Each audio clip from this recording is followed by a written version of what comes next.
आशा की किरण। ગ્રસ્ત ભક્ત છો તો ભક્તો ઠાકોરજીનો ધર્માદો કાઢજો, દશો દિવસો ભાગ કાઢશો. મેં ભક્તો નહીં તો 1000 ફેરી આ વાતનું પ્રતિપાદન કર્યું હશે કે ભગવાન સ્વામિનારાયણની આજ્ઞા અનુસાર શ્રીજી મહારાજે બાંધેલા મંદિરની અંદર તે દેશના ભક્તોએ ધર્માદો અર્પણ કરવો જોઈએ. ધર્માદો અર્પણ કરજો, મારાનો બહુ મોટો રાજીપો થશે.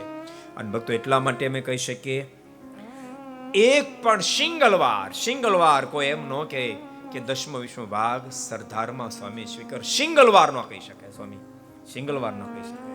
એટલે મેં તમને કહી શકીએ છીએ કે દશમો વિશ્વ ભાગ કાઢજો અને ભક્તો મૂળ મંદિરમાં જમા કરાવજો, મારનો રાજીપો થશે.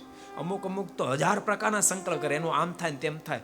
યાદ રાખજો, તમારા પાર્ટનરનો ભાગ તમે પાર્ટનરને આપ્યા પછી તમારી જિમ્મેદારી નથી આવતી એ કેમ વપરાણાય, એ કેમ વાપરે છે.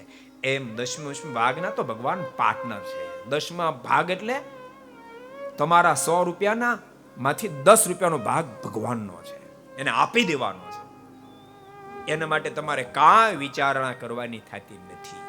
એ તમને ભલામણ કરું. અને બોલતા નહીં, મૂળ મંદિરમાં જ અપાય, એના સિવાય કોઈ નહીં.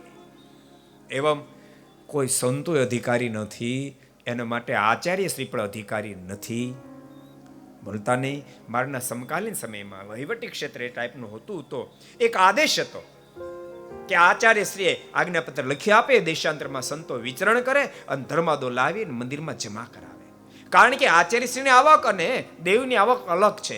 નામ અને ધર્માદો બે વસ્તુનું સંબોધન થાય છે.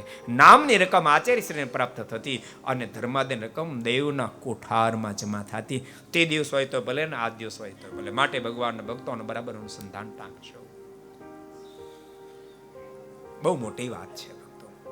મોક્ષના પથે આપણે ચાલવું છે, માટે રસ્તાને બરાબર પકડશો.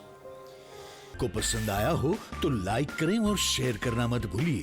सब्सक्राइब करें सरदार कथा चैनल को और बेल आइकॉन पर क्लिक करना मत भूलिए लेटेस्ट वीडियो सबसे पहले पाने के लिए.